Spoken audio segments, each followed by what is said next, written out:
Chapter 18. He was behind her. She could hear him calling her name, his whisper hoarse and loud as it echoed eerily off the walls. She could hear his feet, stumbling and uneven, gaining on her, closer, closer. Ice pick, blood, sickening, gruesome images pelted her brain, and she could hardly see where she was going. Someone hurt behind that wall. Someone dead. Oh, Imogene, Imogene. Sobbing, she wound through the tunnels, praying the elevator would still be there, knowing that everything in her life now depended on mere seconds of time. I've got to get help, got to find someone. But who? Who can I tell?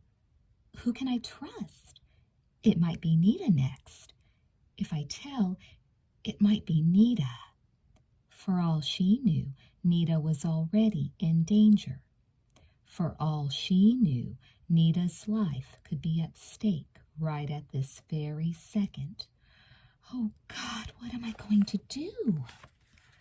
When she saw the door yawning wide at the end of the hall, she fell inside and slammed herself in, but she could still hear him.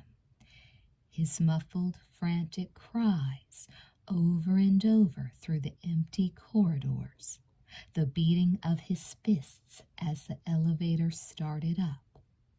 She was shaking so badly she could hardly stand. Her heart thudded in her chest and threatened to explode. As the elevator continued its slow climb, she had to force herself to move, to reach out for the controls. What if he's out there when the doors open? What if he's waiting for me? She saw the numbers go by in the directory above the door. She saw her floor appear at last, and she breathed a sigh of relief. The elevator kept going. Puzzled, she hit the car station panel, but nothing happened. She banged on it with her fist and looked desperately around for an alarm button. She pressed the emergency stop, but the car kept going. Spotting a recessed telephone, she picked it up and began to yell for help. The line was silent. As the elevator kept going up, she could feel her fears rising with it, icy terror creeping over her body. What's happening with this thing? She beat again on the floor selector and screamed loudly, but her cries only echoed back, mocking her. And then, without warning, the elevator stopped. As Trish watched in terror, the door shuddered, began to slide open. No, no, stay away from me! She threw herself on the close button and pushed until her arms ached from the strain. No, no, please, no. She could see something trying to get in, something dark and shadowy trying to work its way into the narrow crack. And she pushed harder, sobbing under her breath. The door trembled again, once, then slid shut. He's out there. I know he's out there. Oh, God, what'll I do? She started beating on the panel. Go, go. I can't stay here. I have to get out. Nothing happened. Trish stopped, stood there listening. She felt her knees give out, and she slid down into a heap on the floor. The elevator started back down. It was nothing. Someone else pushed the button on some other floor. Then they changed their mind. That's all it was. It was nothing. Nothing. Her chest heaved convulsively, and as she watched the numbers go by, she realized that she'd passed her floor again. Jumping up, she reached out frantically for the buttons. The elevator jerked to a halt, throwing her back against the wall. D level, the floor that led to the loading docks, the level she'd just escaped from. She was terrified to open the door. She was terrified not to. She couldn't get out here. She couldn't take that chance of him being out there. The door started to open. Trish slammed her fist on the close button and waited. The door stopped, moved back again. There must be some stairs down here. Emergency stairs. If I could just get out and find the stairs and get back to the main floor. She had to do it. She had to get out of here. She couldn't stand being in here another minute. She felt sweat trickling down the sides of her face. She felt the icy prickle of fear gripping her spine. Slowly, slowly, she started to push open. The elevator started moving. No, no, let me out of here! Screaming, Trish began hitting the panel once again. She didn't care where she stopped now. Any floor, any floor. She just had to get out. She felt like the walls were closing in on her, swallowing her alive. She couldn't breathe. Couldn't breathe. He's doing this. She was sure of it now, and her fear and hatred rose up in her throat, choking her even more.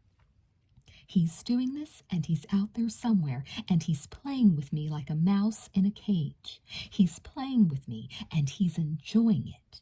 The sudden jolt threw her into the wall. As Trish got back to her feet, she saw that she was stopped at B level, exactly where she wanted to go. Sobbing gratefully, she rushed forward and waited for the door to open. Nothing happened. Puzzled, she pushed the button, pushed it again. The doors stayed closed. Panicking once more, she hit open, emergency, every button on the whole panel. No, no, this can't be happening. The door shuddered violently, jerked, hesitated.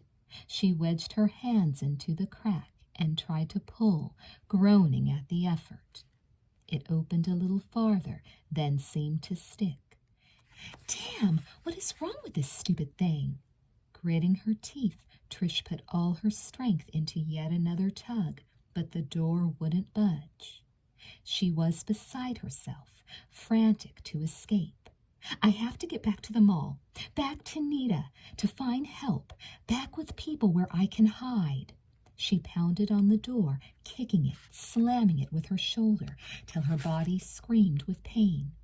I've got to get out. I've got to get out of here. She didn't expect it to burst open so suddenly. Jumping back in alarm, she watched as the door trundled sideways and clattered to a stop. To her dismay, she saw the elevator had missed the floor by 3 feet. To get out now, she would have to climb up.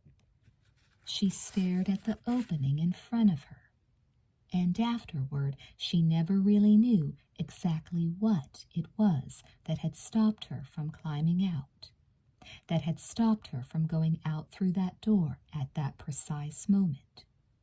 For suddenly, something fell into the doorway and hung there, blocking her escape, swinging back and forth, slowly, from the roof of the elevator.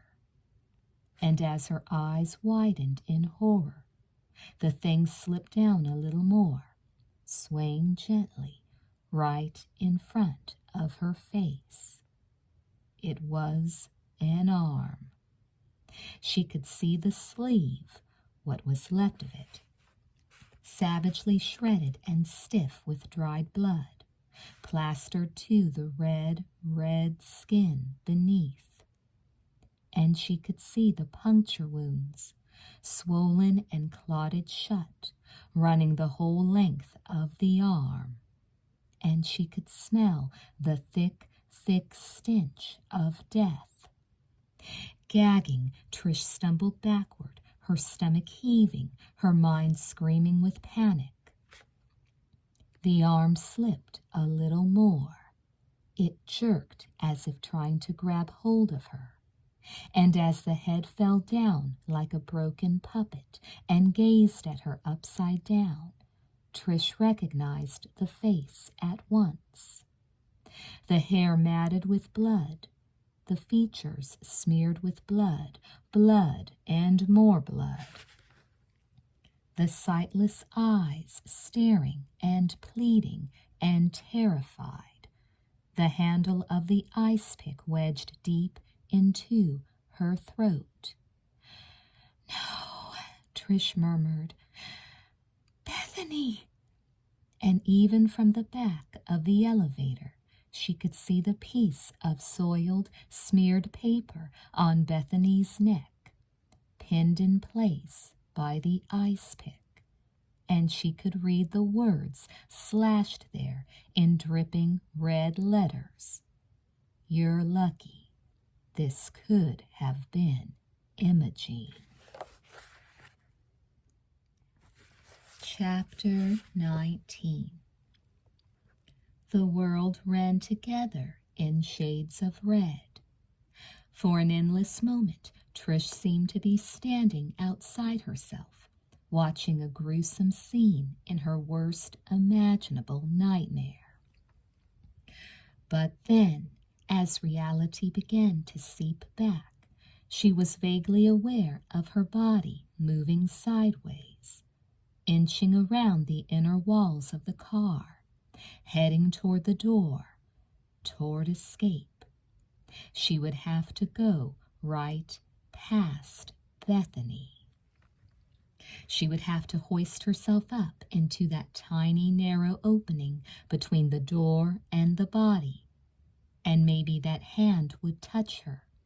Maybe that hand would brush her arm as she went by. Or maybe that head would rub against her shoulder, and the eyes would stare accusingly up into her own face. Trish paused beside the body. She drew in her breath and started to climb out.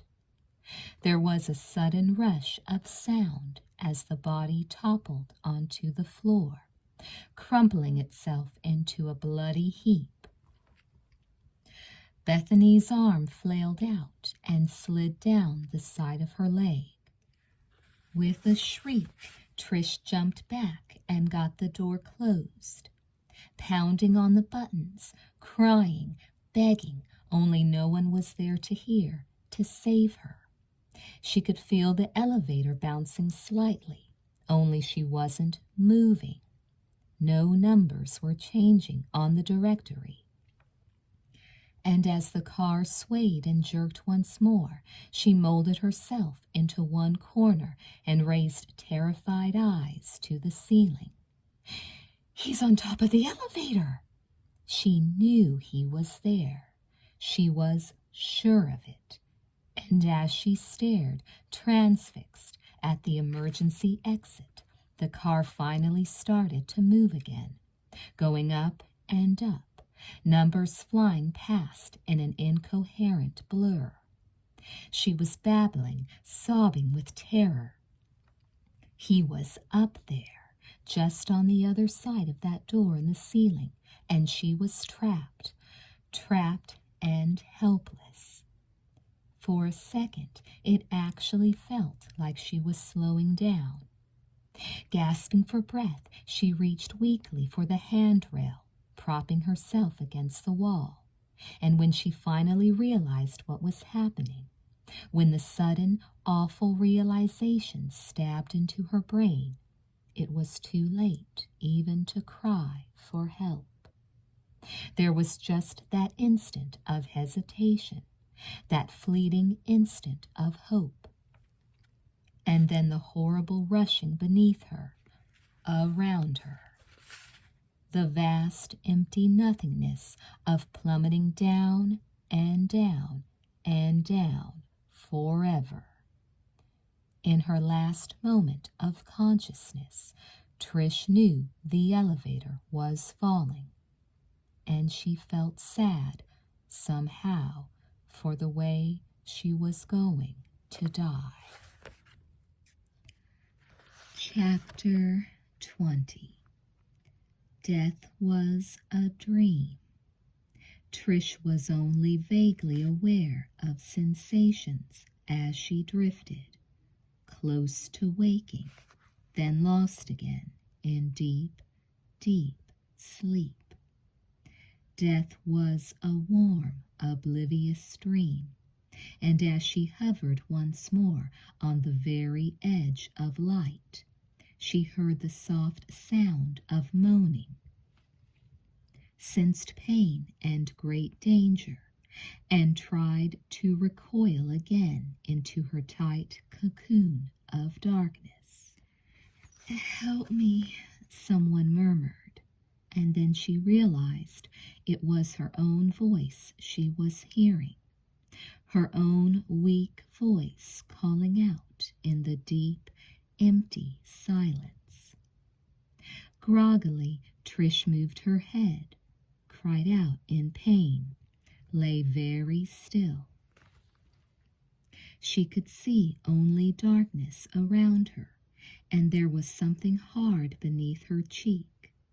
She could feel her muscles straining and suddenly realized that she was lying down and that her face was stuck to the floor. Where?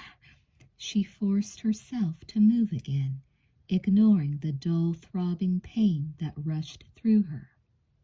Slowly her cheek pulled free, and she saw dim light and 4 dark walls enclosing her. I'm in some kind of cage. No, I'm still inside the elevator. Confused and shaken, Trish stumbled to her feet and leaned heavily against the wall. She could see a number illuminated in the directory above the door. D level, the floor with the loading docks. So I didn't fall and hit bottom. So I didn't die after all. It was just another game. Just another game.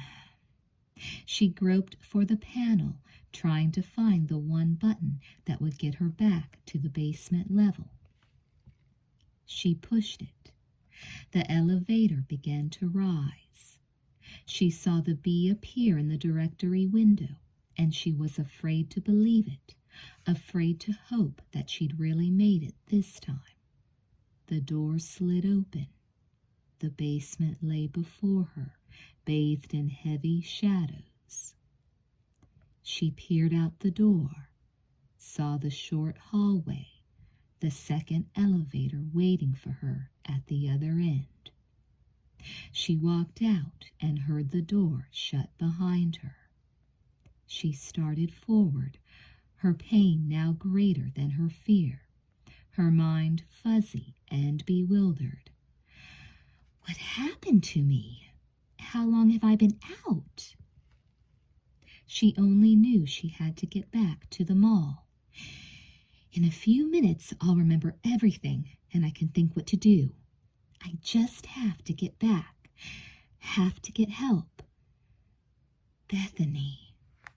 The memory hit her like a cold shock. As the elevator opened up onto the main floor of the mall, Trish stood there and stared. The mall was empty. The corridors were dimmed. The shop fronts were closed and dark. I must be locked in. For a long moment, Trish stood there, her mind a blank. On every side of her, hallways and corridors stretched endlessly into nothingness. Above her, each new level seemed to hang, dreamlike and suspended, like the painted backdrop to a ghostly play. It was so quiet, so unnaturally still. Everything seemed frozen, as if somehow, while she'd been away, time had stopped and all the people in the world had simply vanished. Trish turned slowly, taking a long, careful look around her. I'll just let myself out. Somewhere. If the alarm goes off, I'll just... What? Immediately she was filled with a cold sense of dread. What could she do? Tell the police she'd gotten sick and fainted? Gotten locked in? They'd want to know how. And then she looked suspicious, like a shoplifter who'd lost her nerve and gotten caught. Tell them about Bethany? Tell them she'd accidentally gotten locked in with a dead girl? But of course he would have moved her by now. Of course the body would have conveniently disappeared, just like that other one. They'd never believe her. She'd be in more trouble than she'd ever been in her whole life. But how could it get any worse, really? There's a murderer after me, after my friends. How could it possibly get any worse? Slowly she started walking. This was no accident that she was locked in here, that she'd been imprisoned in that elevator until after closing time. Tonight we'll finally be together, forever. She heard his whisper again in her mind, in the quick, fearful beating of her heart. But was it only in my mind? Or did it come from that doorway there? Or that window over there? Or... Trish began to run. She stumbled down the nearest corridor and threw herself against the exit doors, beating on them, pounding the glass with her fists. "Let me out!" Trish screamed. "Please, someone, let me out of here!" The doors were locked. She couldn't get them open. She turned and put her back against them, facing the empty hallway like a trapped animal. "Please," Trish whispered. "Oh, please, I've got to get away." Awkwardly, she retraced her steps, then turned down another wing of the mall. At the end of the hallway, she could see the parking lot stretching out beyond the doors. Freedom so close, yet so impossibly far away. And again she beat on the glass and screamed for help. Panic rising, she turned back and headed for another exit, then another, and still another, each one a dead end. As she stopped to catch her breath, she suddenly spotted some payphones and went over to grab one of them up. "Hello? Operator? Can someone hear me?" She was pushing the buttons over and over again. 911, 911, waiting to hear a calming voice, trying to tell them to come and get her, to come and help, when suddenly she jerked the receiver away and saw the sawed-off cord dangling from the end. No. No. She tried all of them then, groping madly from one to the other, snatching them up, throwing them down. Every single phone line had been cut. As she flung the last one in despair, she watched it skid across the floor, heard the clatter echoing over and over again. Stupid! Stupid! He knows right where you are. You're making too much noise, giving yourself away. She went back across the corridor and ducked into a tiny alcove in front of one of the stores. She had to calm down, clear her mind, She had to think. Slowly her eyes searched the stores, the corners and hidden niches, the doorways, the plants and pools and benches and staircases. He could be anywhere, anywhere. She moved out into the very center of the mall, turning in helpless circles, her hands to her head, trying not to scream, trying not to go crazy from sheer terror. Again she started running, clumsily, painfully, her eyes darting back and forth. Behind her, "I know you're here somewhere. Where are you?" And then suddenly she stopped. She was sure she'd felt something just then.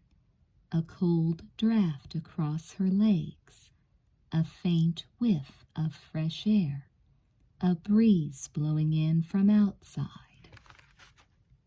She was in another corridor now, with stores on either side, darkened window displays full of mannequins and shadows. And as she spotted the exit doors at the end of the hall, she stared in dismay. One of them was standing wide open. A gust of wind blew in, swirling dead leaves across the floor. Trish gazed at the doorway for a long, long time. She could feel the skin prickling at the back of her neck, the goose flesh rising along her arms. It had to be a trick. She knew he would never let her get away so easily. He was close now, very, very close, waiting to see what she would do. He was playing with her again, taking his time, and she let her eyes go slowly over the storefronts, over the windows, trying to find his hiding place. Cautiously, she started forward once more, and as her eyes focused downward, she saw something in the open doorway and stared at it stupidly, her mind refusing to function, wondering who could have left it there and why. It was a shopping bag. It was just sitting there all by itself, and she leaned over to look inside, and she covered her mouth with her hands to keep from screaming. Nita's sweater. No, no. Trish whirled around and made for the nearest staircase. Her sobs burned in her throat, and her chest felt like it was on fire. As she moved along the upper corridor and saw the latest trend up ahead, she also saw the entrance standing open and the interior of the shop beyond, bathed in deep shadow. "Nita!" she shrieked. "Nita! Where are you?" She thought she heard something. A cry? A whimper? It sounded like it was coming from the dressing rooms. It sounded like it had called her name. "Nita," she murmured. She took a cautious step forward. Almost unthinkingly, she reached out toward one of the display counters and picked up two of the heavy paperweights, clenching them tightly in her fists. Her eyes glanced nervously around at the counters and shelves and racks, but everything was deathly still. She paused at the entrance to the dressing rooms and took a long, careful look down the hallway. The curtains were tied back, and she could see into each of the tiny stalls. Empty. "But I'm sure I heard something. I'm sure I did." More than anything, she wanted to turn back, wanted to leave. But what if it was Nita I heard? What if she's hurt and calling for help? But of course that was silly, Trish scolded herself. She could see every inch of the dressing area, and it was obvious that nobody was in it. She took a few more steps. It was so cold in there, and it all came back to her again. That eerie feeling she'd had that day when she'd tried on the white dress. The draft she'd felt across her legs. The horrible, creeping suspicion that she wasn't alone. And she was heading toward that same dressing room now, the one in the corner that wasn't entirely visible from the doorway, the one tucked back into the corner on the left side of the full-length mirror. And as she got up to it, she stood and stared, her heart sinking into her stomach, her lips moving but no sound coming out. Part of the dressing room wall was gone. It was a small section located at the very back, an inconspicuous section near the floor, and it was completely missing, as though someone had simply come in and conveniently lifted out the panel. And someone was here now. She was sure of it. Someone behind her, moving softly, coming closer. And as she whirled around in terror, he filled the narrow doorway that led into the main part of the store, and he took a step toward her. "Don't be afraid," the voice said softly, and she knew that voice. She'd heard that voice before. "Don't be afraid of me," it said again, and he was coming closer now, closer, and she was backing away, trying to reach the door as his face moved into the shadows, and she saw him reach slowly out to her. "Trish," Wyatt whispered, "come with me." "No!" Trish threw the paperweights as hard as she could. She heard a sickening thud and a moan, and saw Wyatt stumble once, then drop to his knees. As she started past him, his hand shot out and grabbed her ankle, but she screamed and managed to shake him off, even as he struggled to get up off the floor. In one split instant of despair, Trish realized that she was trapped. She didn't hesitate now. Turning back down the aisle, she ducked into the last dressing room and climbed through the hole in the wall. For just a moment, she thought she heard a soft yell behind her. And as she looked back fearfully at the opening, she was just in time to see the panel slam back into place. Chapter 21. She was in total darkness. For one split second, Trish froze, her mind unable to accept what was happening.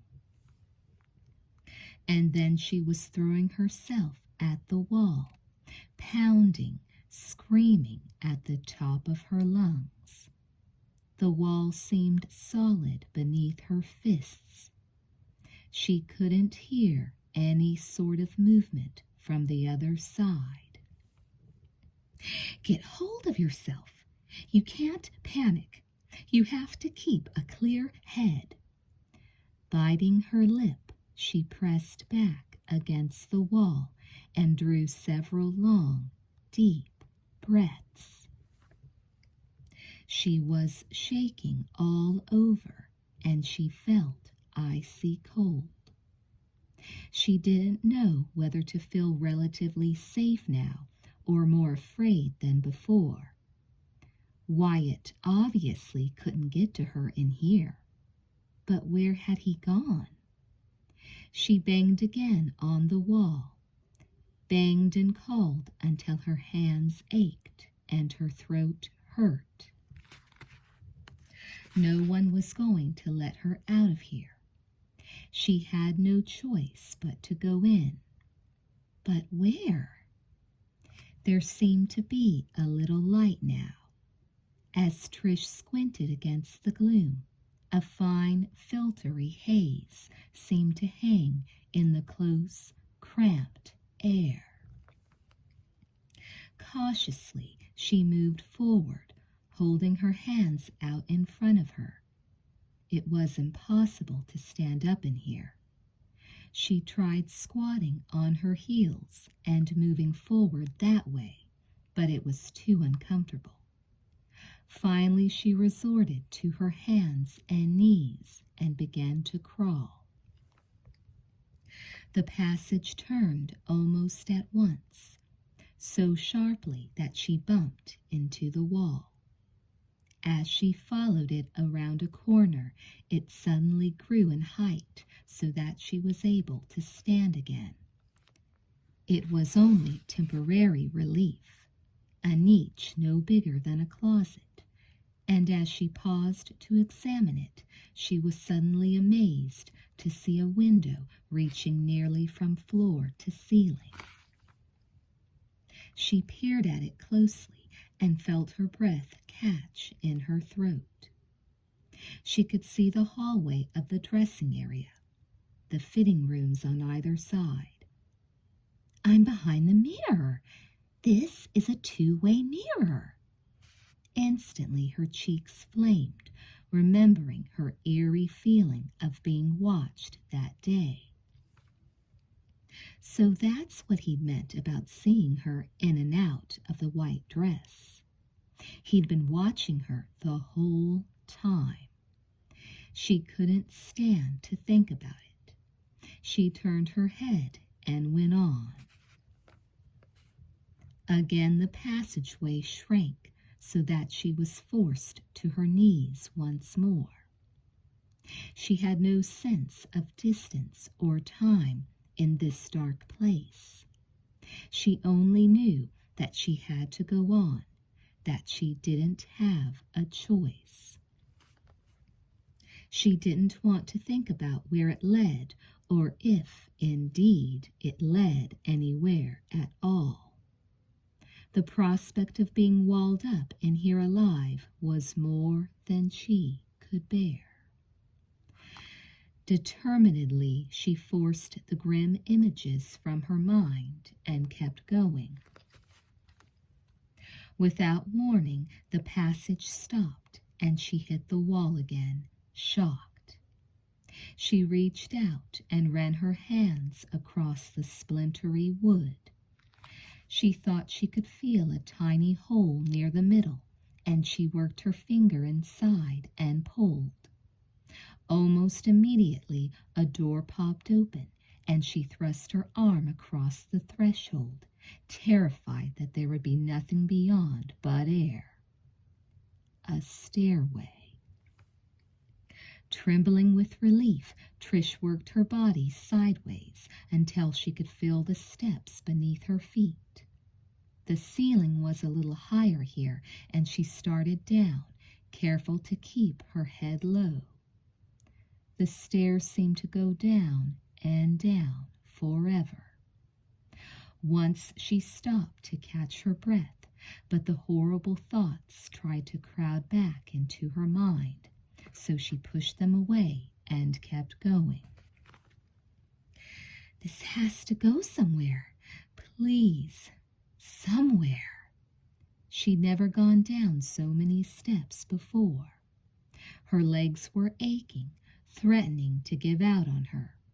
She stopped, then stopped again to rub her cramped muscles, then forced herself to keep going.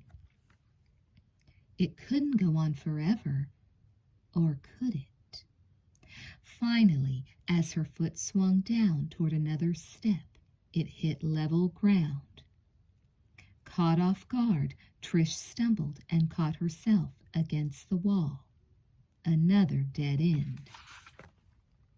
Again she explored the wooden surface with her hands. Again she discovered a knothole that turned out to be a door handle. Holding her breath, she tugged the door open. A tunnel. As Trish stood and stared, she saw a dimly lit tunnel winding off ahead of her and hazy darkness beyond. Steeling herself, she began to follow it, cringing away from the thick clots of spider webs that swung down from the low ceiling. The floor seemed to be made of packed earth, and it was slick in places where water had seeped through. She could see thick patches of slime on the stone walls. She wondered how long she'd been following this maze, how long it had been since she'd left the mall to hunt for Imogene. When will someone miss me? I wonder where Nita and Imogene are. She wanted to cry, but she didn't. She wanted to scream and run and shriek with terror, but she made herself keep going because she knew she didn't have any other choice. And when it seemed that she'd been walking miles upon endless miles, and she finally spotted the door at the end of the tunnel, strangely enough, she felt nothing, nothing at all, only viewed it as another cruel joke that would lead her absolutely nowhere. It was a massive door, heavy and of solid wood, and she didn't have to search for a way to open it. The huge iron bolt slid quite easily in her hand, and as Trish took hold of the latch, the door swung outward with a slow, rusty groan. To her surprise, she came face to face with another door. There was no bolt on this one, just a tiny window carved into the top half, lined with metal bars. Pausing a moment, she glanced behind her, and for one quick second she suddenly wanted to turn around and run back the way she'd come, run fast and far, far away from whatever was waiting on the other side of the door. Slowly she stood on tiptoe, her fingers curling around the bars on the window. There was a brief glimpse of darkness, shadows pulsing up stone walls. Yet before she could make out anything else, she felt the door move beneath her weight. Jumping back, she watched fearfully as the door opened inward, as the room beyond slipped into shadowy view, and as her eyes slowly began to adjust to the gloom, her lips parted in a soundless cry, and she reached out to steady herself against the threshold. At first it seemed the room was full of clouds. They were hanging everywhere, from the low stone ceiling, on the slick stone walls, swagged from corner to corner, layer upon layer of filmy whiteness swaying slightly from the breath of some damp, invisible breeze.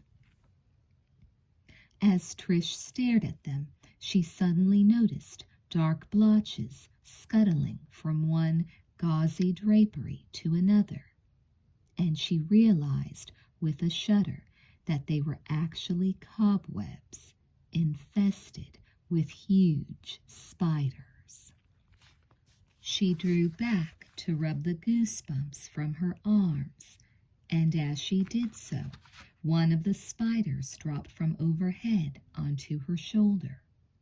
Screaming, Trish hit it onto the floor and tried to jump away, immediately entangling herself in more of the sticky webs.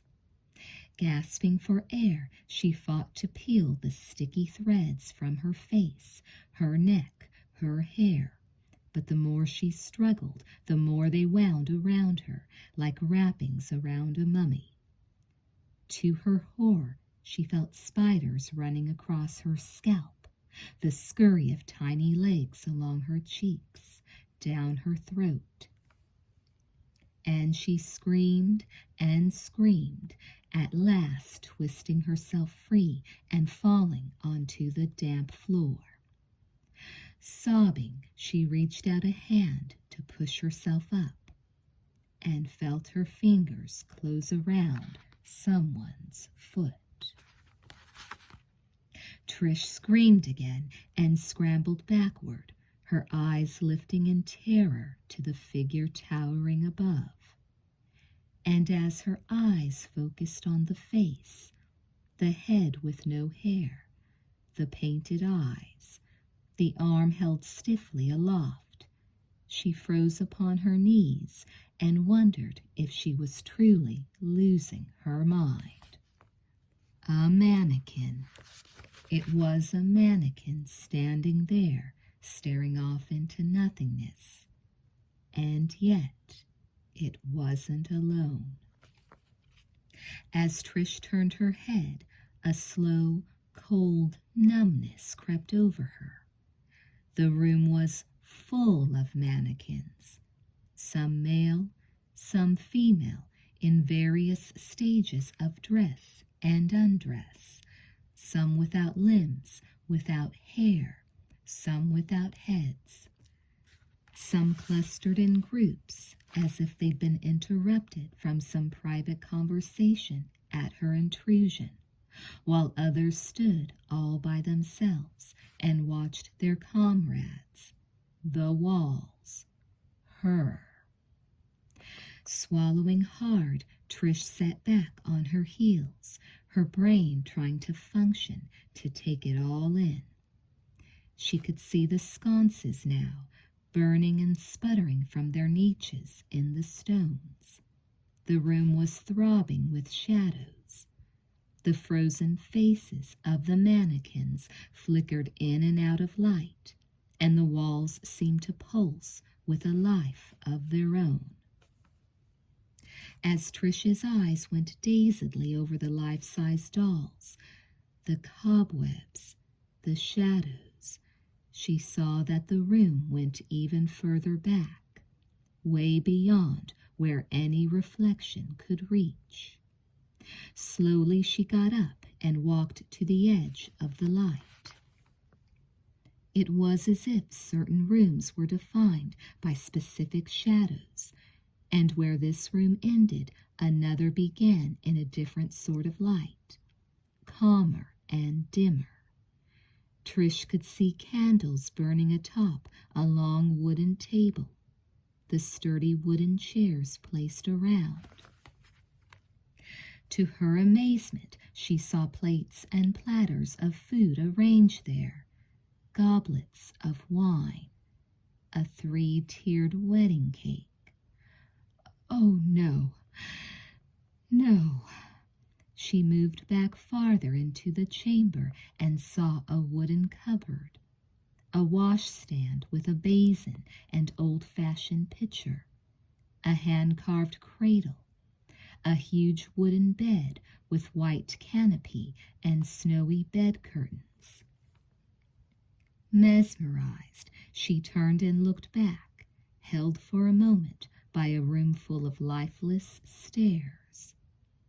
She moved forward slowly, her hand extended, touching the table, the chairs, seeing but not believing, here yet strangely not here. And then she saw it, draped carefully over the covers of the bed. The white dress. The white dress she'd put on in front of the mirror. Gasping, she whirled around, but she was too late. A tall, dark figure blocked her path, and the candles guttered wildly and threatened to go out. Trish, he whispered lovingly. "I knew you'd come." Chapter 22. "What have you done with Nita and Imogene?" she asked. And it was funny, she thought, from somewhere deep, deep in her consciousness.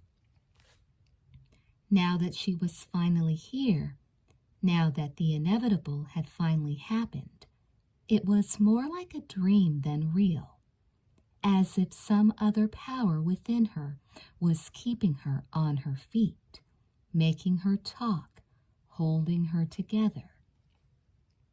"My friends," she said, and she tried to keep her voice from shaking, but she knew he could hear it, knew he could see her trembling. "What have you done with them?" "Ah, yes, Nita and Imogene." He was still hidden in the shadows where she couldn't see his face, and the flickering light made him seem immensely large, yet insubstantial, like a dark ghost from a dark fantasy. Trish felt herself move away from him until her back rested against the table. "I found Nita's sweater by the door," Trish choked out. "And that phone call wasn't from Imogene, was it? It was you." "And you passed both tests beautifully," he said softly, "just as I knew you would." What do you mean?" "Freedom for yourself, or help for your friends." He sighed, as if slightly in awe of her decision. "No matter. Both of them are quite safe. As a matter of fact, they're probably home right now with no earthly idea what a sacrifice you made on their behalf." But Nita's sweater, and Imogene was gone." "Yes, gone on a wild goose chase, but she did come back." He seemed to be thinking. "And Nita's sweater, she bought a new one, you see, and wore it home. That's all. That's all it was. But you can believe me, Trish. I saw her trying it on myself. She stood in front of the mirror, and she looked just lovely in it, but not as lovely as you. And then she simply left the old sweater at the store by mistake. I'll make sure she finds it when she comes back to work." Trish's knees felt weak. She sagged backward, then stiffened again as she saw him move. "But let's not talk about Nita and Imogene," he murmured. "Let's talk about you, about us." "Wyatt," she begged, "please." And the whole time he was talking to her, she kept thinking how different his voice sounded when he was whispering like that. So different from the way he talked when he was bussing tables, when they'd eaten at the deli that night. And not just his voice, but everything. Everything about him so different. "Wyatt," she said again, but he began to laugh. A slow, deep laugh that sent shivers up her spine. "No, Trish, guess again. And don't confuse me with someone who has such little class. It offends me." He seemed to shift his position, and for one panicky moment, Trish couldn't distinguish him from the shadows. "What have I done? What did I do to Wyatt? What was he doing in the store?" She began inching sideways along the table, trying to put distance between them. She heard him chuckle again. "It won't do you any good. You can't run away from me here. And why would you? I know how to make you happy, Trish. I know what you like, what you need. Please." She looked frantically around for an escape, but tried to keep her face expressionless. "Why are you doing this? Why won't you tell me who you are? But I did tell you. My name is Ethan, and I'm doing this because I love you. But you can't. Not really, she said quickly. You can't possibly feel that way about me. You don't even know me. But I do know you. I've watched you for a long, long time. While you work, with your friends, in the parking lot, in the library.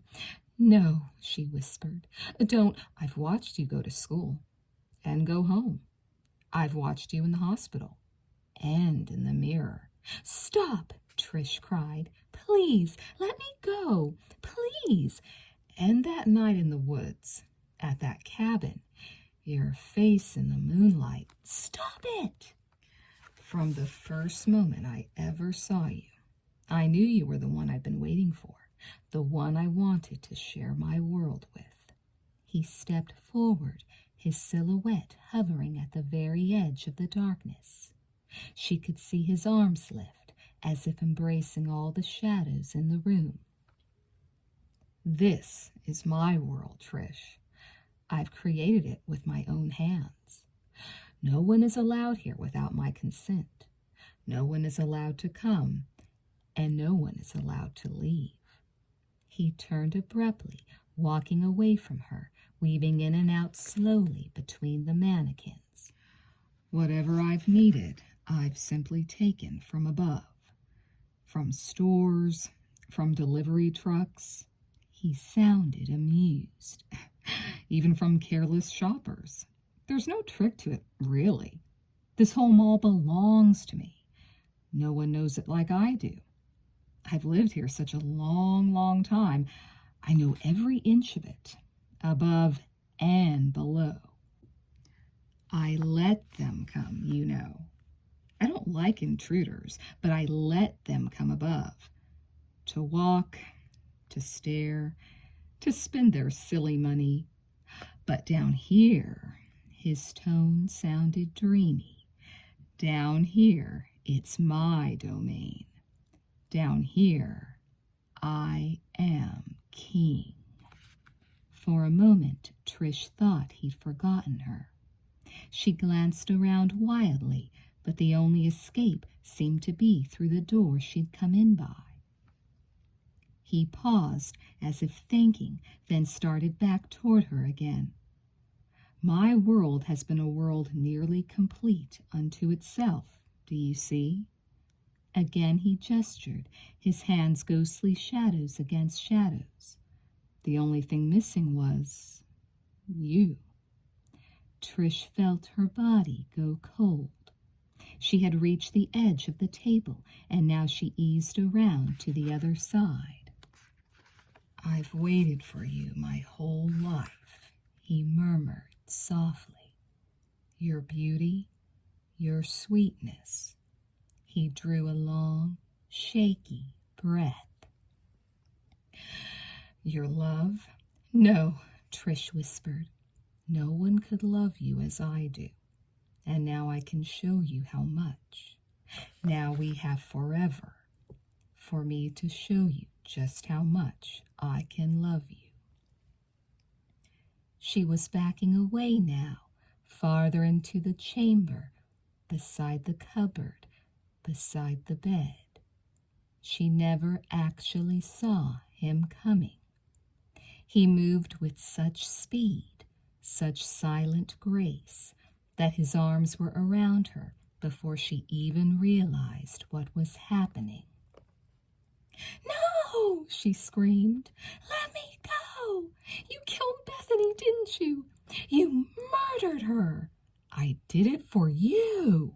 He wrestled her arms down to her sides, pinning her with frightening strength. She struggled only an instant, then went quiet in his grasp, her heart pounding out of control. Go along with him. Don't make him mad. Don't make him hurt you. I did it for you, he said, and he sounded angry now, his words coming between clenched teeth. She made you unhappy. She humiliated you. She hurt you. and I won't stand for anyone hurting you." His head was still pulled back into the shadows. As Trish peered up at him, her mind raced feverishly, stalling for time.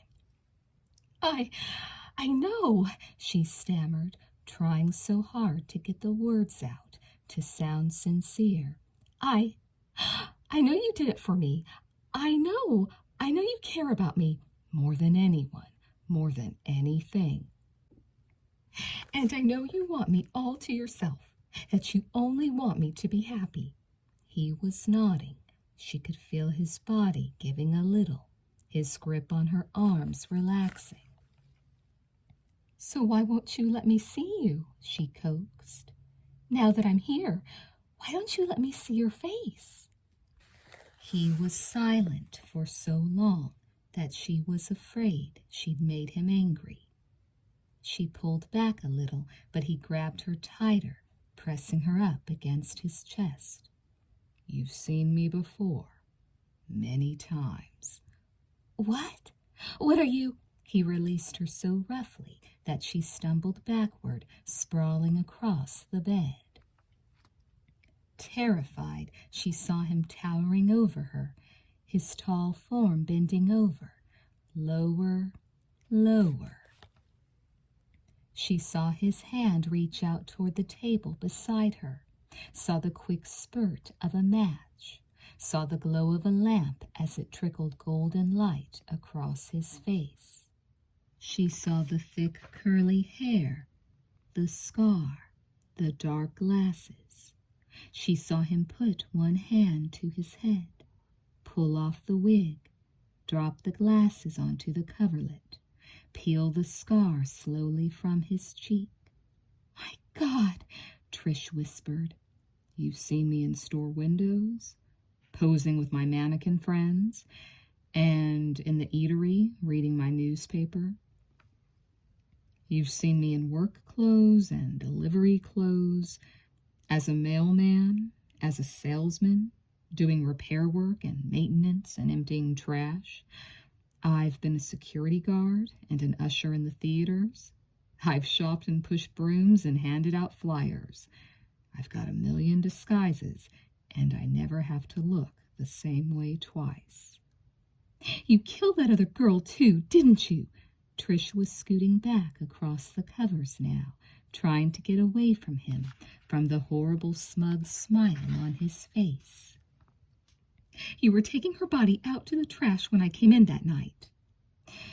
"That was unfortunate," he sighed, his expression annoyed. "Frida got too curious. She found that secret panel in the latest trend. I had no choice. She would have told someone. They would have started looking around down here. I couldn't have intruders ruining our lives." She was shaking her head, still edging away from him, trying to get to the other side of the bed. "I could have taken you that night," he mused, thinking back, shaking his head slowly. "In fact, I almost did. But don't you see? I wasn't quite ready yet, and you were distraught, and I wanted everything to be perfect, perfect for you. The wedding feast?" He waved his hand toward the table, toward the elegant array of food. "The wedding dress?" He reached out and ran one hand slowly down her arm, her hip, over the smooth white counterpane. "The wedding bed?" "No," Trish whispered. "Please." "Put this on," he said, and he snatched the dress roughly from the bed, throwing it into her lap. "Tonight is our marriage ceremony. I want you in this." And she was crying now, tears streaming down her cheeks, and impulsively she reached out to him, pleading, Roger, don't—" But he grabbed her and shook her, and his green eyes were wild with rage. "I'm not Roger," he shouted. "I'm Ethan." His voice shook, faltered. He pushed her away and turned toward the wall. "You know what it means, don't you?" he mumbled, yet he sounded as though he were talking to himself, as if he'd suddenly forgotten she was even there. "You know what Ethan means." Trish could hardly speak. She was so scared. I don't." "Immortality," he whispered. He looked back over his shoulder. His eyes narrowed. A dark smile played over his lips. "Immortality," he said again. "My wedding gift to you." Chapter 23. There. He pointed, and as Trish followed the direction of his arm, she saw a screen hidden in a dark corner. "You can change over there." She felt dizzy and strangely faint.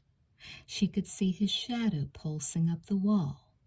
She could still hear him speaking, yet he sounded miles away. "I'm the one who got you. I am. I saw you talking to him. But I'm the one you were saved for. He's been following me. He thinks he's so clever, but he's no match. He's been following me so he could take you away from me. But I've finished with him once and for all." His voice was getting higher, breathless and agitated. As Trish listened numbly, he began pacing back and forth along the wall, rubbing his hands together. "Following me, both of them. But he's the one who wanted you. He's the one who put his hands on you, who touched you and kissed you." He broke off abruptly, his body quivering with deep, ragged breaths. "He will never touch you again.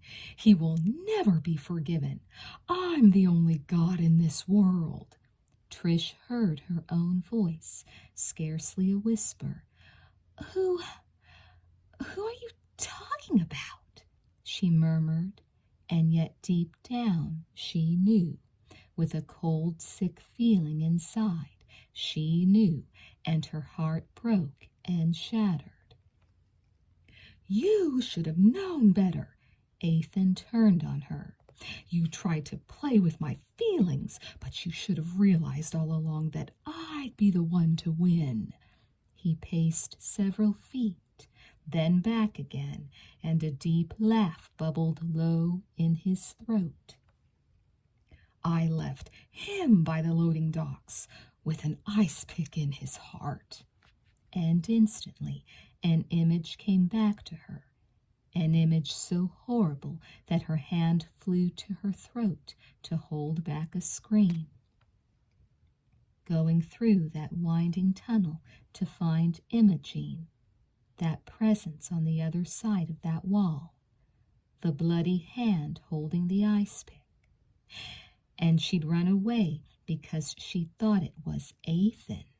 She thought it was a murderer. Only it wasn't Ethan. It wasn't Roger at all. It was Storm.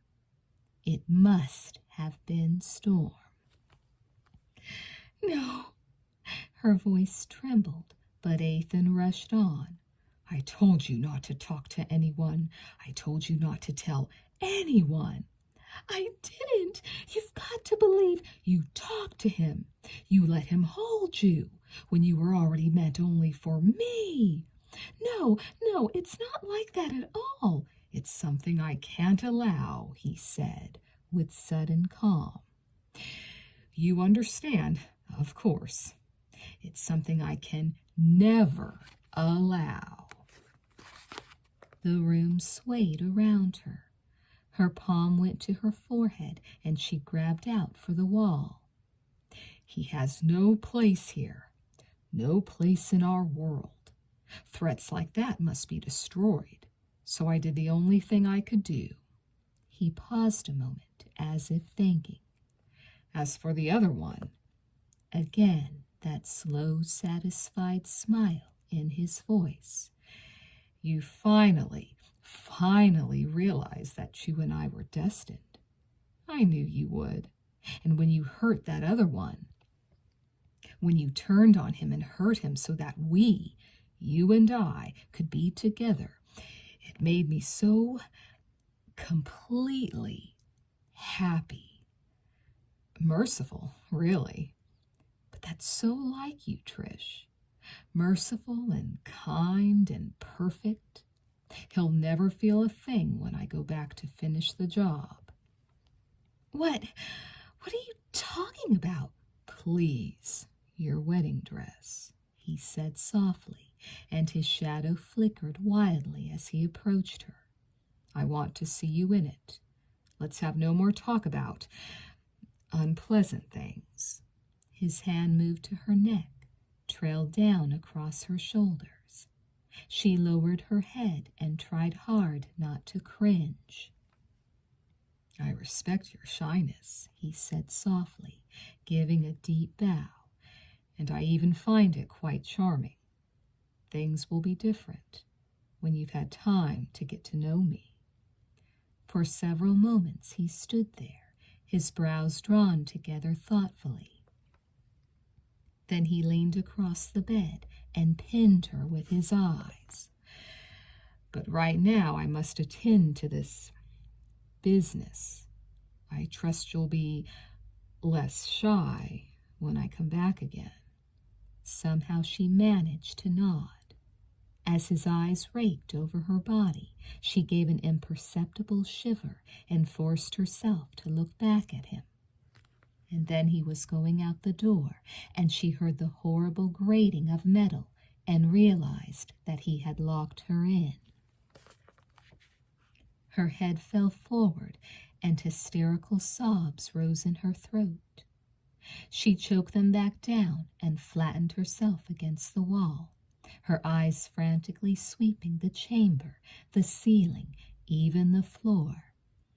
I've got to get out of here. I can't be here when he gets back. Storm's face, the strength of him, the warmth of him as he pressed her close.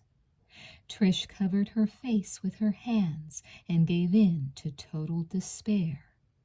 Why didn't I trust him? Where is he? If he dies, it's all my fault. And Wyatt, is that where Roger's going now? To finish him off? I have to think of something. She stumbled to her feet, putting out her hands, feeling her way around the bed. Her head was so light she could hardly stand up. She could hardly see where she was going. The room flickered around her, confusing her, tricking her. She could feel the mannequins watching her, their painted eyes following her as she tried to walk. Help me, somebody! Spiderwebs floated out to her, plastering themselves to her face, molding themselves over her mouth so she couldn't scream. It seemed to take hours to get to the door. She wrapped her hands around the latch and pulled and pulled. She could feel her strength giving out. The handle was the only thing holding her up. Maybe he didn't really go away. Maybe he's really hiding just on the other side, waiting to see what I'll do. And when he hears me trying to escape, he'll be so furious. The thought sobered her at once, and she sagged against the door, gasping for breath. She beat weakly against the heavy wood, then looked wildly around for a weapon. Something. Anything. How long would it take before he came back again? And what frame of mind would he be in? She felt his hands again on her shoulders, and she shuddered violently and felt sick. I'll die before I let him touch me. I'll kill myself. The table. With a surge of hope, she went back to the dinner table, fumbling through the table settings, searching for a knife. There wasn't one. Frantically, she searched everywhere. No carving knife, no corkscrew, not even a fork. Damn him! She dropped into a chair and eyed the wedding feast with pure contempt. Apparently, he'd thought of everything, even her desperate measures to get away. A wine goblet. Hurriedly, she curled her fingers around one of the crystal stems. She gritted her teeth and prepared to hit the glass against the edge of the table. And then she heard someone at the door. Trish's heart leaped into her throat, and she jumped up, cowering behind the table, the goblet forgotten, her eyes wide and focused on the other side of the room. She saw the latch quiver slightly, as if from the touch of a stealthy hand. The door began to move. It hesitated, then came open with an eerie groan. "Trish!" came the urgent whisper. "Trish, are you in here?" And she was inching out from behind the table, drifting between the cobwebs, terrified, hopeful, as the shadow moved cautiously out of the darkness and came toward her. "Trish? God, look at this place. Are you okay?" And she could see his face now in the half-light, a shiny trail of blood down one cheek, and the gun pointed upward at his shoulder. "Wyatt," she mumbled, "is that you? Come on, hurry!" She was almost to him when the door suddenly creaked and something scraped outside. "Put out the lights," he hissed, and as she hesitated, she saw the gun move, waving her into action. "The lights! Do it!" He was a blur, rushing along the walls, flinging down the sconces, stomping them with his boots, and she began to run too, blowing out the lamp beside the bed, dousing the candles on the table. The room grew fainter around her, mannequins fading one by one into nothingness, and as her terrified eyes sought the last spark of light and saw it die, the room plunged into a sudden blackness worse than any night. Trish couldn't see her hand in front of her face. Frozen in an endless, empty void, she was terrified to move, to reach out, to breathe. "Where?" she began, but the door groaned slowly on its hinges, echoing on, and on, and on. She felt the dank, cold draft swirling the spider webs around her head, and she knew that Ethan had come back for her. Chapter 24. Trish expected any second to be snatched from the darkness. What she didn't expect was the sudden thud of bodies colliding and rolling over the floor. The groans, the shouts, a sharp outcry of pain. "Police!" Wyatt shouted. "Freeze, damn it! Police!" Without any warning, a gun went off. Explosions echoing back and back and back through endless caverns of night. Trish screamed and covered her ears. "I'm a cop!" Wyatt yelled again. "Freeze!" "Let go!" A second voice answered back. "It's me, you idiot!" The scuffling stopped. As Trish huddled in her pocket of darkness, she heard a moan and then Wyatt's voice, tense and angry. "Where the hell have you been anyway?" "Was that my gun or yours?" the other voice groaned. "I think it was mine. Are you okay?" "Are you?" "No, I think I just shot myself." "Shot yourself?"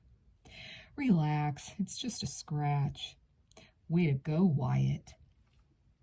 And Trish recognized that other voice, weak and breathless as it was. "Come on," Storm mumbled. "We've got to get out of here." Well, Christ, you're bleeding all over the place. Are you sure that's not you?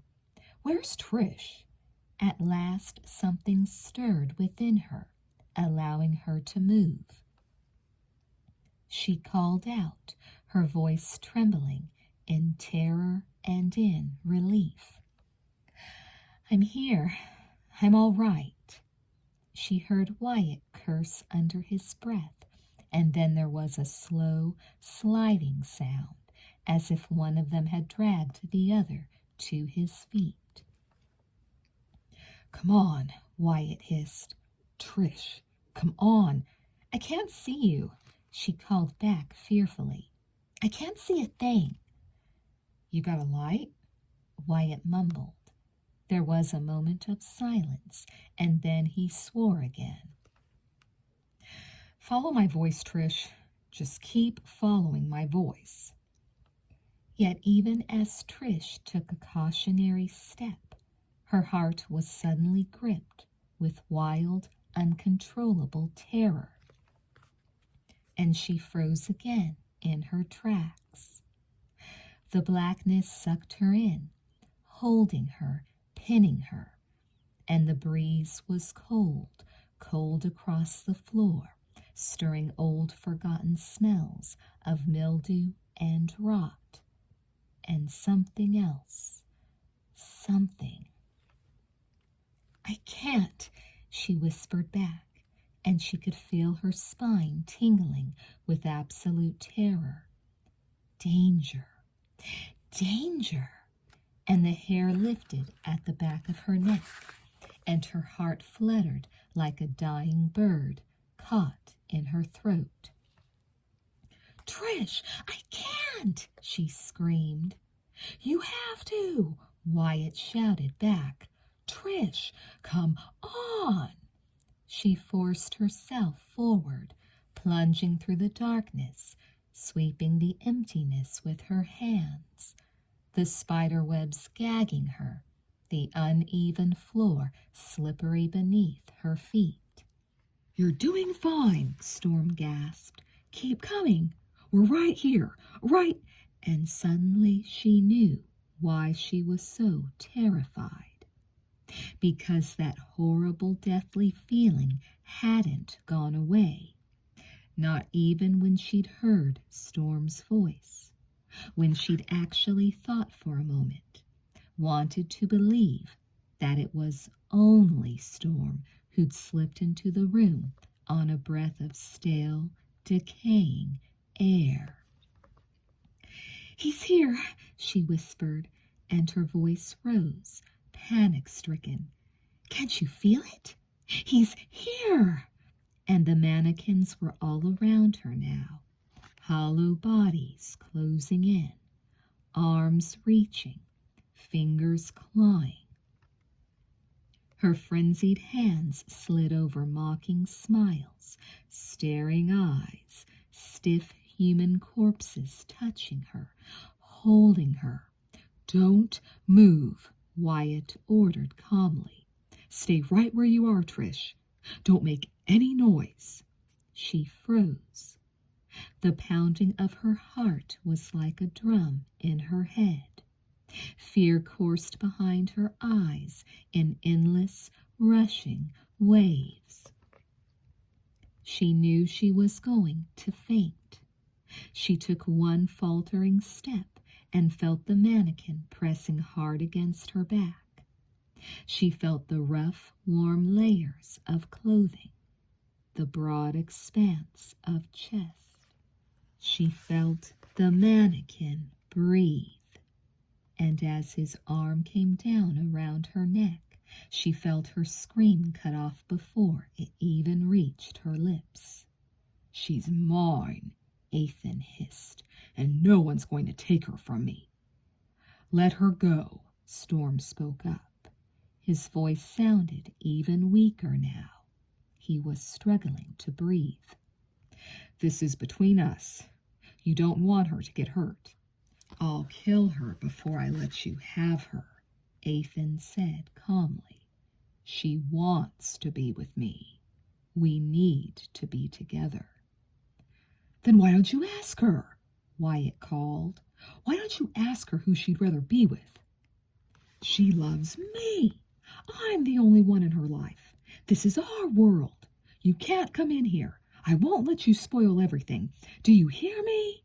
Trish's heart nearly stopped as she felt an icy sting against her cheek.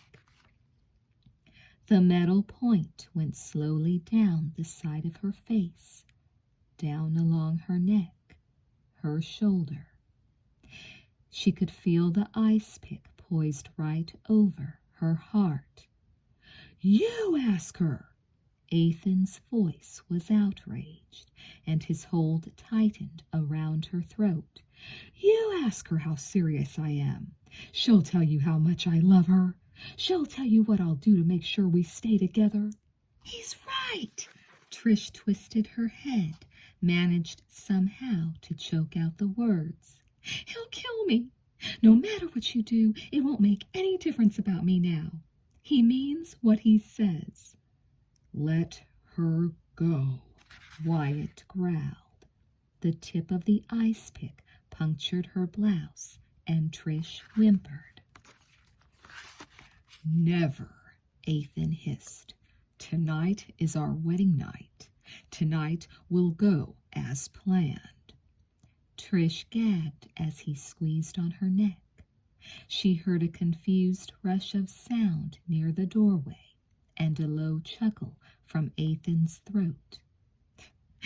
Congratulate us, he whispered hoarsely. We're going to say our vows. His grip tightened again, and gasping for breath, Trish felt him pull her backward, dragging her across the floor. As she bumped and slid against him, she could feel her skirt twisting in the struggle, winding around her legs, and something scraping her, digging into her thigh as she fought to get free. And as it hit her in that split second what she was going to do, she closed her eyes and prayed before she could lose her nerve. "Wyatt!" she screamed, as her free hand jerked the flashlight from her skirt and aimed the tiny pinprick of light upwards. She twisted sideways, straining against Ethan's arm. She felt the last gasp of air cutting off from her windpipe, the fuzzy downward spiral as the blackness faded to nothing.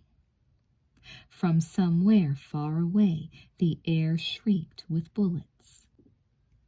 And whatever was still managing to hold her up began at last to sag, to crumple, to fall, down, forever down, taking her with it.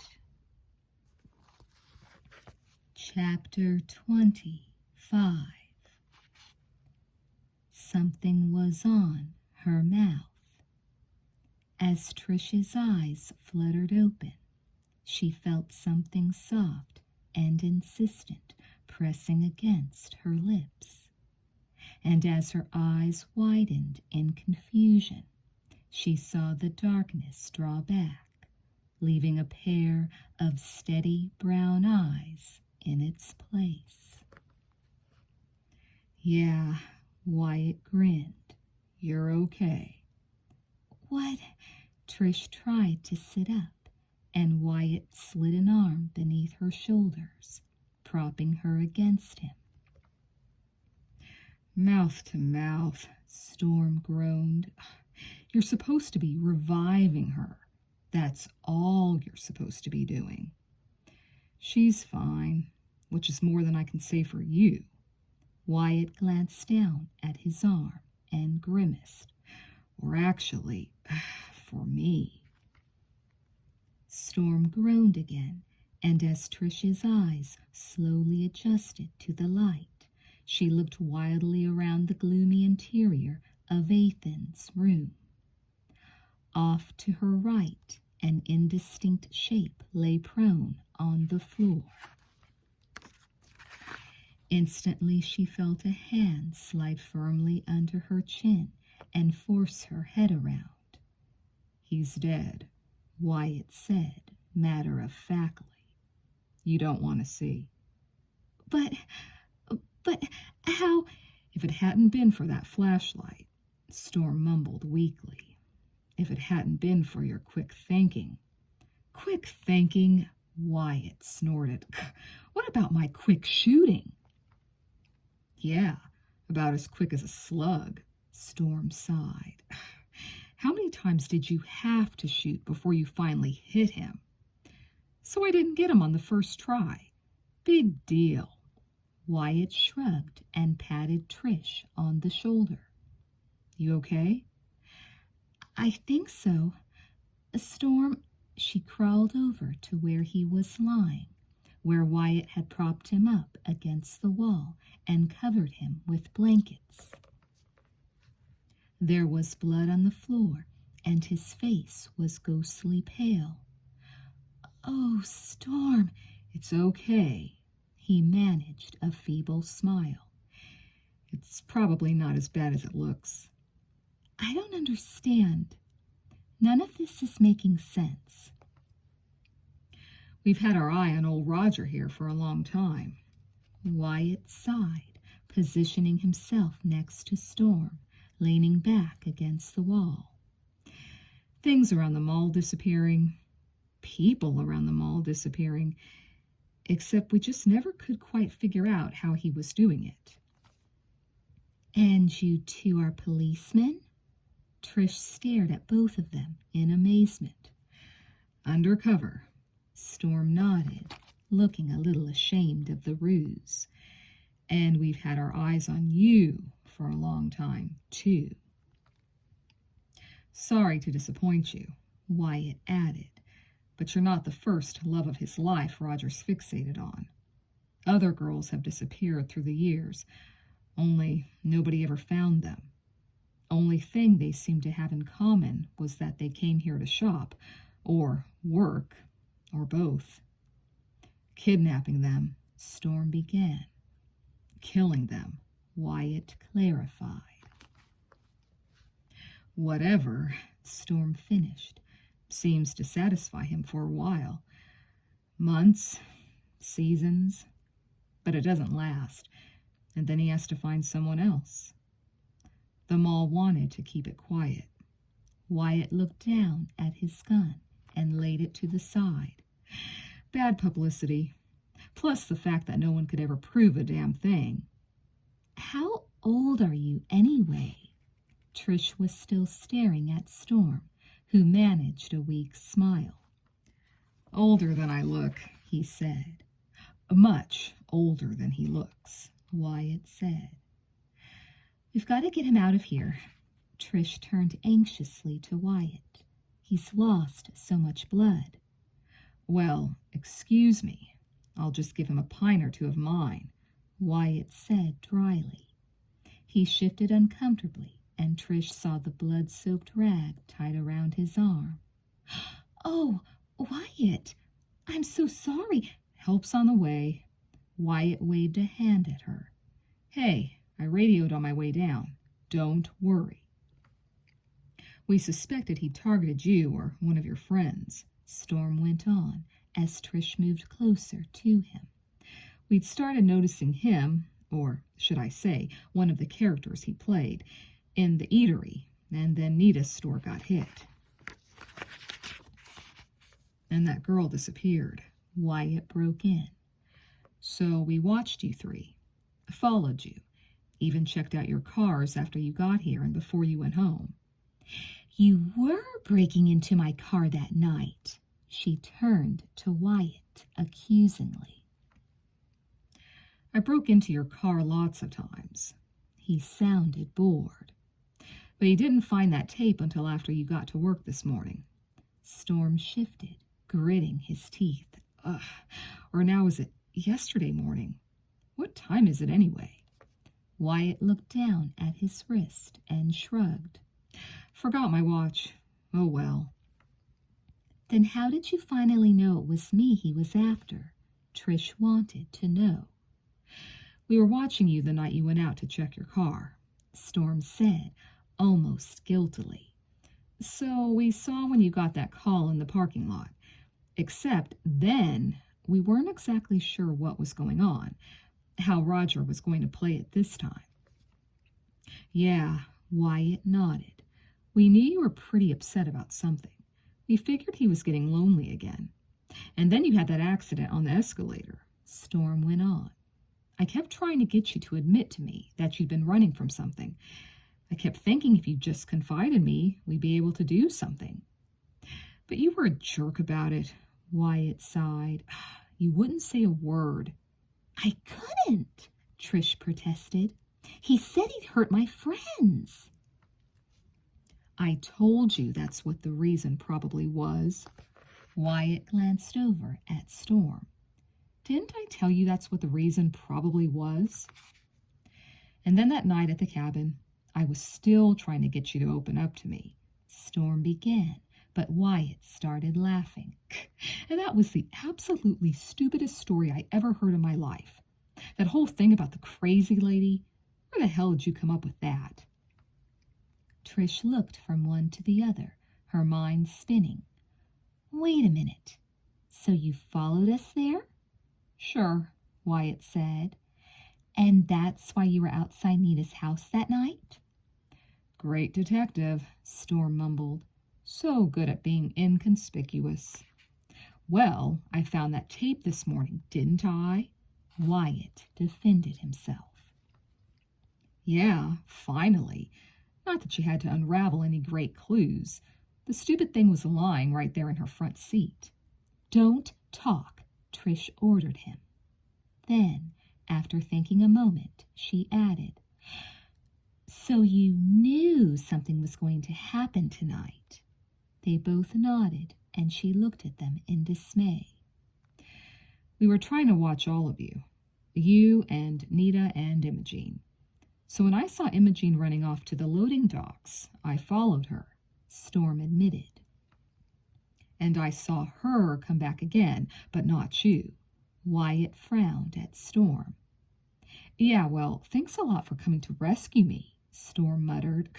"Hell, I didn't even hear the guy coming.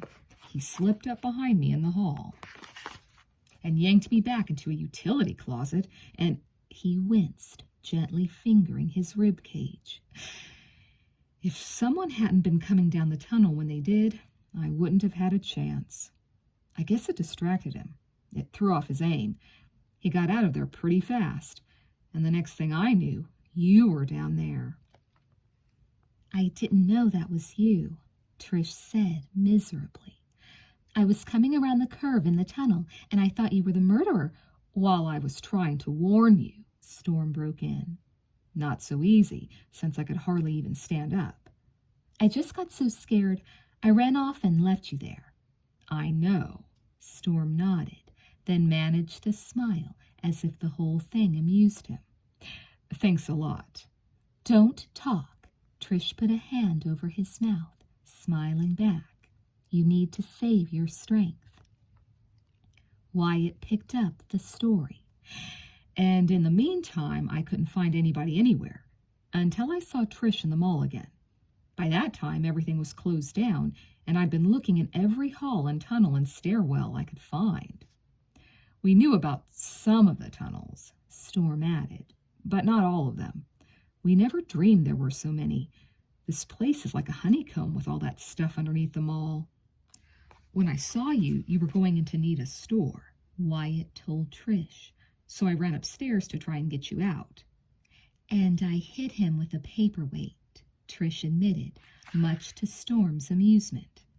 "You are a big help, aren't you?" he teased.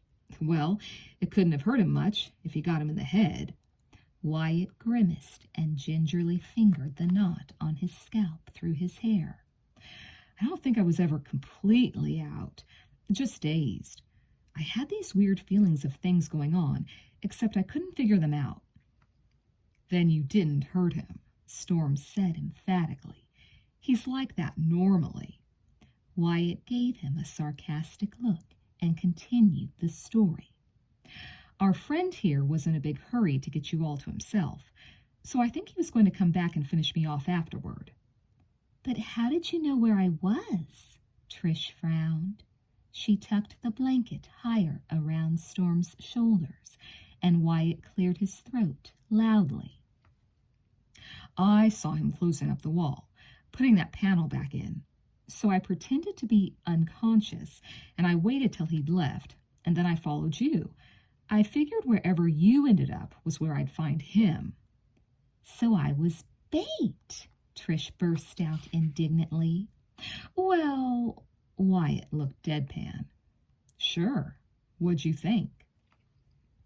Not bait, Storm sighed, giving Wyatt a reproachful look.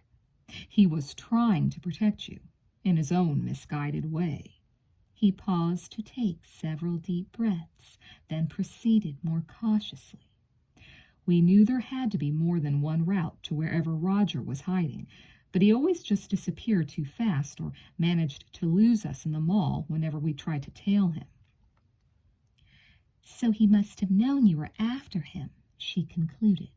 He told me that you weren't what you seemed to be. Oh, he knew all right, Wyatt nodded, and he also knew Storm was his #1 rival. Trish blushed as Wyatt grinned at her. But I know, she nodded wisely. It was just another police tactic, right? Using me as bait again? No, Storm said softly. I don't think so. He reached for her hand and squeezed it. Roger was pretty slippery. The only reason I found a way in tonight is because he came back to hide Bethany's body. After he took care of that gory little detail, I managed to follow him back here. Trish shook her head, fighting the memory away. He said he did it for me. No, Storm said gently. You can't ever think that any of this was your fault, in any way. Wyatt raised one eyebrow, his voice solemnly matter-of-fact. Hey, you would have been next. He's right, Storm echoed. Roger knew you'd have to end up here once you got into the crawl space. There was no other way out that she knew about. And just as he was leaving, I showed up. Wyatt broke in again. So I decided, hey, maybe I should get you out. Nice of you, Storm murmured. Yeah, Wyatt nodded. I thought so. Storm's voice was fading, and Trish looked at Wyatt in alarm. We have to get him out of here. Listen to him. He's so weak. He'll be fine, Wyatt said, but he stood and looked down at Trish, regarding her quizzically. The ambulance should be here by now, and I didn't want to move him around till I had to. I bandaged him good and tight and got the bleeding stopped, and now I'm going to carry him up to the mall, with my injured arm. Hey, and a faint smile played at the corners of his mouth. I'm not going to let him die on me, or you, okay? Trish stared at him a long moment. Okay, she smiled back. So would you mind holding that flashlight again, so I don't fall and break my neck? Or mine, Storm reminded him weakly. And could you put me in a comfortable spot, preferably away from your shoulder blade? Don't push your luck, Wyatt warned him. Trish aimed the flashlight across the threshold and stood aside to hold the doors. And anyway, who's the hero around here? Wyatt muttered, pulling Storm to his feet, hoisting Storm to his shoulder. I mean, who shot the bad guy? Who saved the girl? Not that it seems to make any difference to anyone. I bet I know someone it would make a difference to.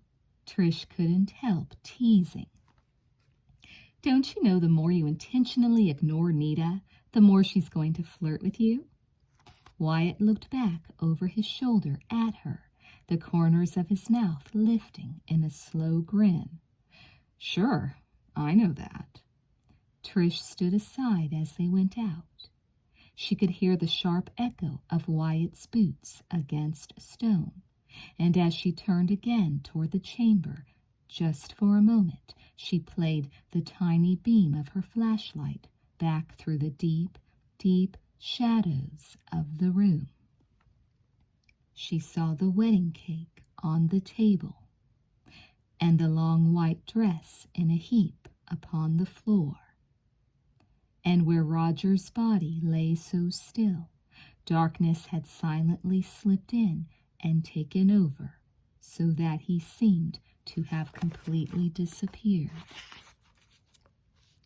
Yet as Trish turned to go, an icy chill cut jaggedly through her veins and into the pit of her heart. A trick of the light, that's all it is. Shadows, cobwebs, fears.